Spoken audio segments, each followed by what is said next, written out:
ಈ 5 ವಸ್ತುಗಳನ್ನು ದಾನ ಮಾಡುವುದು ಮಹಾಪಾಪ. ಇಂತಹ ವಸ್ತುಗಳನ್ನು ದಾನ ಮಾಡುವುದರಿಂದ ದಾನಿಗಳಿಗೆ ಮಾತ್ರವಲ್ಲದೆ ಸ್ವೀಕರಿಸುವವರಿಗೂ ಸಮಸ್ಯೆಗಳು ಉಂಟಾಗಬಹುದು.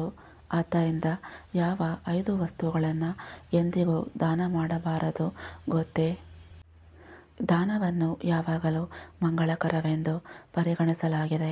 ದಾನ ಮಾಡುವುದರಿಂದ ಪುಣ್ಯ ಪ್ರಾಪ್ತವಾಗುವುದು ಎನ್ನುವ ನಂಬಿಕೆ ಇದೆ. ಹಿಂದೂ ಧರ್ಮದಲ್ಲಿ ದಾನವನ್ನು ಶ್ರೇಷ್ಠವೆಂದು ಪರಿಗಣಿಸಲಾಗಿದೆ. ದಾನ ಮಾಡುವುದರಿಂದ ಮನಸ್ಸಿನಲ್ಲಿ ಇತರರ ಬಗ್ಗೆ ಒಳ್ಳೆಯ ಭಾವನೆ ಮತ್ತು ದಯೆಯ ಭಾವನೆಯು ಹೆಚ್ಚಾಗುತ್ತದೆ. ಇದು ಮಾನಸಿಕ ಶಾಂತಿ ಮತ್ತು ತೃಪ್ತಿಯನ್ನು ನೀಡುತ್ತದೆ. ದಾನವು ಗ್ರಹದೋಷಗಳನ್ನು ನಿವಾರಿಸುತ್ತದೆ ಮತ್ತು ಜೀವನದಲ್ಲಿ ಸಂತೋಷ ಮತ್ತು ಸಮೃದ್ಧಿಯನ್ನು ತರುತ್ತದೆ. ಆದರೆ ನಾವು ದಾನ ಮಾಡುವಾಗ ಯಾರಿಗೆ ಅಗತ್ಯ ಇದೆಯೋ ಅವರಿಗೆ ಮಾತ್ರ ಮಾಡಬೇಕು ಎಂಬುದನ್ನು ಗಮನದಲ್ಲಿಟ್ಟುಕೊಳ್ಳಿ ಮತ್ತು ನಿಸ್ವಾರ್ಥ ಹಾಗೂ ಮುಕ್ತ ಮನಸ್ಸಿನಿಂದ ದಾನ ಮಾಡಬೇಕು. ದಾನ ಮಾಡುವುದು ಪುಣ್ಯ ಕಾರ್ಯವಾದರೂ ಈ 5 ವಸ್ತುಗಳನ್ನು ದಾನ ಮಾಡಿದರೆ ಪಾಪಿಗಳಾಗುತ್ತಾರೆ. ಆ 5 ವಸ್ತುಗಳು ಯಾವುವು ತಿಳಿಯೋಣ. 1. ಹಳಸಿದ ಆಹಾರ. ಸಾಮಾನ್ಯವಾಗಿ ನಾವು ಅಡುಗೆ ಮಾಡುವಾಗ ಕೆಲವೊಮ್ಮೆ ಅದು ಹೆಚ್ಚಾಗಬಹುದು ಅಥವಾ ಕಡಿಮೆಯಾಗಬಹುದು. ಹೆಚ್ಚಾದಾಗ ತಿನ್ನಲು ಮನಸ್ಸಿಲ್ಲದೆ ಅದನ್ನು ದಾನ ಮಾಡಲು ಹೋಗುತ್ತೇವೆ. ಆದರೆ ನೀವು ದಾನ ಮಾಡುವ ಆಹಾರ ಹಾಳಾಗಿರಬಾರದು ಎಂಬುದನ್ನು ಗಮನದಲ್ಲಿಟ್ಟುಕೊಳ್ಳಿ. ಹಳಸಿದ ಅಥವಾ ಹಾಳಾದ ಆಹಾರವನ್ನು ದಾನ ಮಾಡುವುದರಿಂದ ಅದು ನಮಗೆ ಯಾವುದೇ ರೀತಿಯಾದ ಪ್ರಯೋಜನವನ್ನು ನೀಡುವುದಿಲ್ಲ.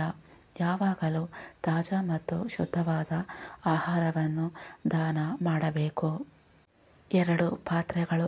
ಶಾಸ್ತ್ರಗಳ ಪ್ರಕಾರ ಸ್ಟೀಲ್ ಪಾತ್ರೆಗಳನ್ನು ಎಂದಿಗೂ ದಾನ ಮಾಡಬಾರದು. ಉಕ್ಕಿನ ಪಾತ್ರೆಗಳನ್ನು ದಾನ ಮಾಡುವುದರಿಂದ ಮನೆಯ ಸುಖ ಮತ್ತು ಶಾಂತಿ ಹಾಳಾಗುತ್ತದೆ. ನಂಬಿಕೆಗಳ ಪ್ರಕಾರ ಪಾತ್ರೆಗಳನ್ನು ದಾನ ಮಾಡುವುದು ಸ್ಥಾಪಿತ ವ್ಯವಹಾರವನ್ನು ಸಹ ಹಾಳು ಮಾಡುತ್ತದೆ. 3. ಪೊರಕೆ. ಮನೆಯಲ್ಲಿನ ಕೊಳೆಯನ್ನು ಸ್ವಚ್ಛಗೊಳಿಸಲು ಪೊರಕೆಯನ್ನು ಬಳಸಲಾಗುತ್ತದೆ. ಪೊರಕೆಯು ಮನೆಯ ಲಕ್ಷ್ಮೀ ದೇವತೆಯೊಂದಿಗೆ ಸಂಬಂಧ ಹೊಂದಿದೆ. ಆದ್ದರಿಂದ ಪೊರಕೆಯನ್ನು ದಾನ ಮಾಡುವುದು ಅಶುಭವೆಂದು ಪರಿಗಣಿಸಲಾಗುತ್ತದೆ. ಹೀಗೆ ಮಾಡುವುದರಿಂದ ದಾನಿಯ ಮನೆಗೆ ನಕಾರಾತ್ಮಕ ಶಕ್ತಿಗಳು ಬರುವುದಲ್ಲದೆ ಮನೆಯಲ್ಲಿ ಆರ್ಥಿಕ ಸಮಸ್ಯೆಯು ಉಂಟಾಗಬಹುದು. 4. ಚೂಪಾದ ಅಥವಾ ಮೊನಚಾದ ವಸ್ತುಗಳು. ಚಾಕು, ಸೂಜಿ, ಕತ್ತರಿ ಮುಂತಾದ ಚೂಪಾದ ಅಥವಾ ಮೊನಚಾದ ವಸ್ತುಗಳನ್ನು ದಾನ ಮಾಡಬಾರದು. ಇಂತಹ ವಸ್ತುಗಳನ್ನು ದಾನ ಮಾಡುವುದರಿಂದ ದಾನಿಗಳ ಮತ್ತು ಸ್ವೀಕರಿಸುವವರ ನಡುವೆ ಮನಸ್ತಾಪಗಳು ಉಂಟಾಗಬಹುದು. ಹರಿತವಾದ ವಸ್ತುಗಳನ್ನು ದಾನ ಮಾಡುವುದರಿಂದ ಮನೆಯಲ್ಲಿ ಅಪಶ್ರುತಿ ಉಂಟಾಗುತ್ತದೆ ಎಂದು ಶಾಸ್ತ್ರಗಳಲ್ಲಿ ವಿವರಿಸಲಾಗಿದೆ. 5. ಬಳಸಿದ ಎಣ್ಣೆ.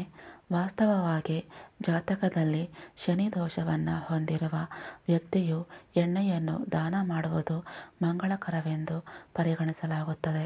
ಆದರೆ ಈ ಎಣ್ಣೆ ಎಂದಿಗೂ ಕೆಡಬಾರದು. ಆದ್ದರಿಂದ ಬಳಸಿದ ಸಾಸಿವೆ ಎಣ್ಣೆಯನ್ನು ತಪ್ಪಾಗಿಯೂ ದಾನ ಮಾಡಬಾರದು. ದಾನ ಮಾಡುವಾಗ ಈ ವಿಷಯಗಳನ್ನು ನೆನಪಿನಲ್ಲಿಟ್ಟುಕೊಳ್ಳಿ. ದಾನವನ್ನು ಯಾವಾಗಲೂ ಶುದ್ಧ ಮನಸ್ಸಿನಿಂದ ಮಾಡಬೇಕು. ದಾನವನ್ನು ಯಾವಾಗಲೂ ಅಗತ್ಯ ಇರುವವರಿಗೆ ಮಾತ್ರ ಮಾಡಬೇಕು. ದಾನ ಮಾಡುವಾಗ ದಾನ ಮಾಡಿದ ವಸ್ತುಗಳನ್ನು ಅವಮಾನಿಸಬಾರದು. ದಾನ ಮಾಡಿದ ನಂತರ ದಾನ ಮಾಡಿದ ವಸ್ತುಗಳಿಗೆ ಕೊರಗಬಾರದು. ಈ ಮಾಹಿತಿ ಇಷ್ಟ ಆದರೆ ಲೈಕ್ ಮಾಡಿ, ಶೇರ್ ಮಾಡಿ ಹಾಗೂ ಸಬ್ಸ್ಕ್ರೈಬ್ ಮಾಡಿ. ಧನ್ಯವಾದಗಳು.